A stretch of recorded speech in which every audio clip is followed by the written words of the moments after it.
Last week, I learned I was expecting. My partner, Nathan, and I had been together for almost 3 years. While we weren't actively trying for a baby, we'd discussed having children someday. He'd always said he wanted kids eventually. Recently, though, our relationship had hit rough waters. Nathan had been aloof, staying late at his supposed job, and cagey about our finances. I hoped a baby might bridge the gap between us. On my lunch break, I grabbed a pregnancy test and took it in the office restroom. 2 lines appeared, clearly positive. Thrilled, I left work early to surprise Nathan, who works from home on Thursdays. I nearly phoned him on the drive, but decided to share the news in person, eager for his reaction. Our apartment complex has an odd layout, with living room windows visible from the parking lot. As I pulled in, I saw Nathan on the couch, laptop open. I was about to call out when I noticed he was on a video call. Pausing, I saw it was with his ex, Jessica, from before we met. They'd parted ways 4 years ago, and Nathan always described her as controlling and unstable, swearing they no longer spoke. Yet there she was on his screen, both of them chuckling. Unease hit me, so I stayed outside, observing. Instead of entering, I returned to my car and called Nathan, saying I'd be home in 20 minutes after leaving work early. His tone was off, claiming he was on a work call. I drove around the block, parked on a side street, and crept back to stand under our living room window. It felt irrational, but my gut screamed something was wrong. That's when I overheard Nathan still talking to Jessica. He was telling her how serious things were getting with me, and how I was supposedly pressing for marriage, a topic we'd only touched on briefly months ago. Jessica said something I couldn't hear, and Nathan laughed, saying, "She's so gullible and needy, she swallows every story I tell her. I'm just using her money until you're ready for me again. She's pathetic, thinking we'll tie the knot." They laughed together. I'd been footing our bills since Nathan lost his job last year. He claimed he was freelancing, but money was tight. I covered rent, groceries, his car payments, even a trip to see his family. Jessica spoke again, and Nathan replied, "Yeah, babe, I know. A few more months, and I'll have enough saved. She has no idea I've been stashing cash, thinking I'm penniless." My world shattered. 3 years with someone who was exploiting me, and now I was pregnant with his child. Somehow, I held it together, drove around for 15 more minutes, and returned home acting normal. I greeted Nathan warmly, kissed him, and asked about his day. He lied smoothly about a work call and a tight deadline. When he asked why I was home early, I said I felt ill, a truth as my stomach churned. That night, he acted as if everything was fine. We ordered takeout, which I paid for, of course. The next morning, I checked our bank accounts. I'd spent over $45,000 supporting us in the past year, while Nathan contributed nothing. While he showered, I checked his phone and found hundreds of texts with Jessica. They were planning his move to her city, funded by my money. I discovered a hidden account where he'd saved nearly $30,000, money he claimed went to bills or training courses. He'd even messaged my friends, fishing for details on my bonuses or raises, like he was analyzing my finances. He mocked my intimacy, called me boring, and bragged about reuniting with Jessica once he was financially stable. I wanted to scream, confront him, toss his things out. I wanted to tell him about the baby he'd never know. But I stopped myself. If I acted now, he'd leave with my money, laughing with Jessica about my naivety. Worse, he might feign remorse for the baby, draining me for years. I needed a plan. Nathan thought I was a pushover, a tool to discard after bleeding me dry. He was mistaken. Update. Your incredible support and advice have been overwhelming. I never expected thousands of responses. You've been my strength. For 2 days, I moved through our apartment like a ghost, my mind racing while Nathan remained clueless, too busy texting Jessica when he thought I wasn't looking, plotting their future with my money. Earned through exhausting 60-hour work weeks while he lounged, pretending to job hunt. My first step was securing my finances. At lunch, I opened a new account at a different bank, transferring most of my paycheck there, leaving just enough in our joint account to avoid suspicion. I changed all passwords and set alerts for withdrawals over $100. Then I began collecting evidence. Screenshots of their texts, photos of his secret account, recordings of his calls with Jessica when I faked showering.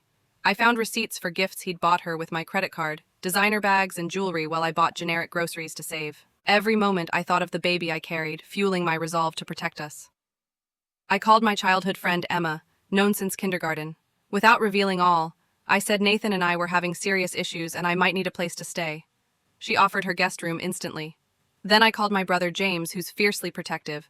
I didn't share everything, knowing he'd confront Nathan if I did. Instead, I asked for help moving items to storage, framing it as decluttering. He agreed to bring his truck that weekend. Nathan noticed my distance, asking why I was acting odd. The gall, lying to me for years, stealing my money, mocking me to Jessica, and calling me strange after 2 days. I blamed work stress and physical discomfort, which he dismissed, uninterested unless it served him. On Friday, I said I was going out with coworkers. He seemed pleased to have the apartment, likely eager to call Jessica openly. Instead, I sat in my car in the parking garage, using the complex's Wi-Fi to access our home security camera, installed after a neighbor's break-in, which Nathan forgot about. 20 minutes after I left, he was video calling Jessica, laughing. I turned up the volume. He worried I might suspect something. Jessica's voice was clear, urging him to stick to their plan. 3 more weeks until my quarterly bonus, then he'd join her. My bonus, the one I'd worked myself sick for, meant to pay off my student loans. Nathan complained about my supposed clinginess, though I'd barely been affectionate in months due to his excuses. They discussed trips they'd take with my money, mocking my ignorance. Jessica suggested he get me to buy him a new laptop before leaving. They laughed hysterically.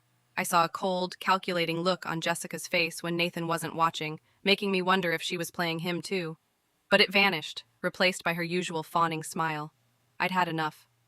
On Saturday, I told Nathan I was going to the office, but met with a lawyer, Olivia, recommended by a coworker. I explained everything, the theft, the lies, the pregnancy I hadn't shared.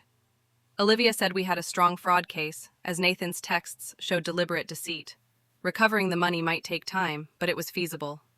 On the baby, she advised I wasn't obligated to inform him during pregnancy, and post-birth we could limit his role given the circumstances. We discussed lease changes, restraining orders, and lock replacements. I paid her retainer from my new account. That afternoon, James arrived with his truck. Nathan was confused as we packed boxes, but I brushed it off as reorganizing. The boxes held my vital documents, family heirlooms, and valuables. My grandmother's jewelry, birth certificate, diplomas, photos, things Nathan couldn't touch. James sensed something was wrong, but didn't push, hugging me and whispering I wasn't alone. On Sunday, I met my bank manager, not brunching with Emma as I'd told Nathan.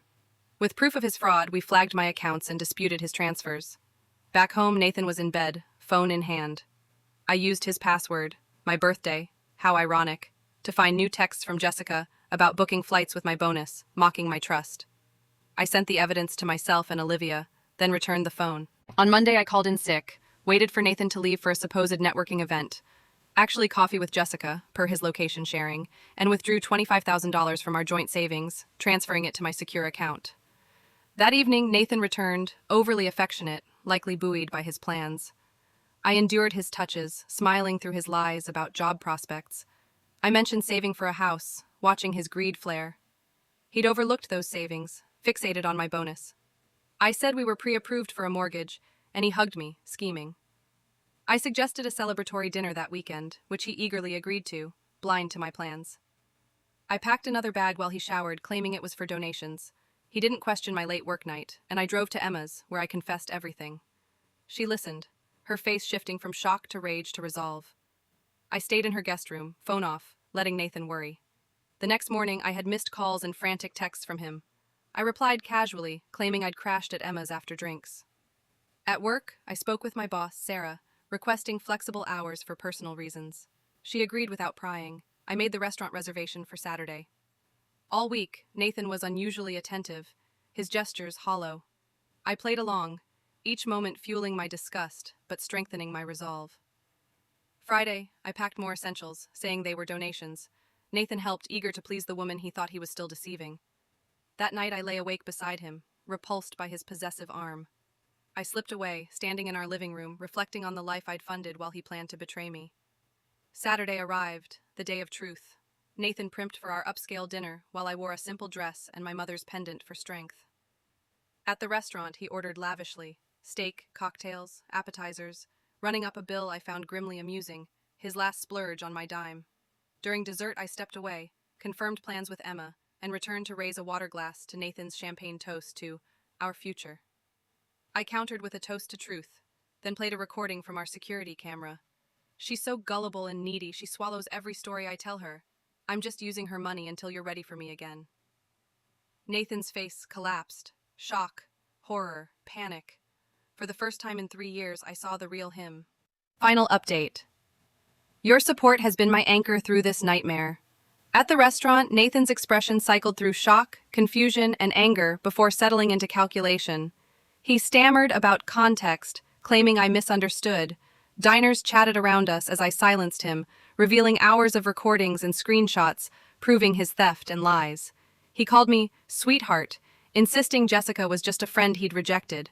I laughed, citing the $30,000 he'd sent her, the gifts bought with my card, his plan to leave post-bonus. His eyes darted, worried about eavesdroppers. He suggested we talk at home. I corrected him. It wasn't his home anymore. I'd removed him from the lease that morning. His belongings were at Sarah's. His jaw dropped, insisting it was our apartment. I clarified. My name, my payments, my home. He was a guest who'd overstayed by 3 years. He called it an overreaction to a joke. I slid a folder across the table, bank statements, transfer records, messages exposing his scheme. He paled, flipping through them, then accused me of illegal spying. I pointed out the irony of a thief preaching legality. He claimed I'd given him the money willingly. I asked about mocking me as gullible, planning to abandon me. He shrugged, saying people vent. I pressed about the gifts, the travel plans, the lies. He asked what I wanted. Money, an apology. I said I wanted him gone from my life. When he asked what if he refused, I presented a document outlining fraud charges. He scoffed, doubting I'd follow through. I dared him to test me. Finally, he agreed to leave, but called it my mistake. I said there was nothing real between us, just his lies. He reached for me. I recoiled. He tried explaining, but I cut him off. His own words damned him. His face hardened as he asked about his belongings. I confirmed they were at Sarah's, minus anything bought with my money. He cried unfairness. I asked if he wanted to discuss fairness after years of theft and betrayal. He threatened to return to the apartment. I informed him the locks were changed, security notified, key fob disabled, and James was there. His anger flared, accusing me of plotting. I said I'd learned from him. 3 years of his scheming versus my week of planning. He stormed out, vowing it wasn't over. I called James, who confirmed he and Emma were ready at the apartment. At home, James and Emma waited with wine. Emma apologized for pouring me a glass, forgetting my pregnancy. James noticed and asked if it was Nathan's, and if he knew. I confirmed it was, and he didn't. Emma vowed their support, no matter my choice. We discussed the confrontation and next steps. James worried Nathan might turn volatile and stayed over, as did Emma. I took the guest room, unable to face our old bed. At midnight, Nathan's text began, anger, threats, then apologies, claiming he loved me but was confused, blaming Jessica's pressure. I forwarded them to Olivia without replying. At 2 a.m., he pounded on the door, yelling. James warned him to leave. Nathan insisted it was his home. Emma called 911. Police arrived after he'd gone, taking a report for my restraining order. Morning brought more texts, which I blocked. James and Emma helped erase Nathan's presence, uncovering more evidence. Credit card statements for Jessica's gifts, photos from his job interviews with her. Then Jessica called, claiming Nathan was calling me obsessive, saying I'd fabricated accusations to ruin him. Her tone shifted as she admitted he'd done the same to her years ago, used her, cheated, then smeared her. She claimed she was stringing him along to reclaim her money, knowing his nature. She warned he was dangerous when cornered, especially after public humiliation. I questioned her motives, unsure if she was truthful or playing another game. I informed Olivia, who added Jessica to the restraining order. Monday, I returned to work, focusing on routine. Sarah checked in, offering support. I scheduled a prenatal appointment, the baby becoming real. Nathan tried accessing our accounts, showed up at Sarah's ranting, called James with threats and pleas. That night, an unknown number called. Nathan, drunk, accusing me of ruining his life. I hung up, blocked it, and documented it. Tuesday, Nathan's lawyer sent a letter demanding asset division, claiming investment in our relationship. Olivia dismissed it, confident our evidence would deter them. Wednesday, Nathan violated the restraining order, banging on Emma's door. Police arrested him for trespassing and intoxication. Thursday, a permanent restraining order was granted, barring him from contacting me or accessing my property. James served the papers. Nathan crumpled them in rage. Friday, Nathan appeared at my office, stopped by security. Sarah witnessed his outburst, offering to testify. Monday, morning sickness hit, as a text from an unknown number congratulated me on the baby, asking when I'd tell Nathan. Jessica had betrayed me, feeding him information. I blocked her and tightened my circle. HR supported my safety concerns, enhancing security. Olivia reported the judge was considering fraud charges based on our evidence. That night, I lay awake, contemplating single motherhood, potential custody fights, and explaining Nathan's absence to my child.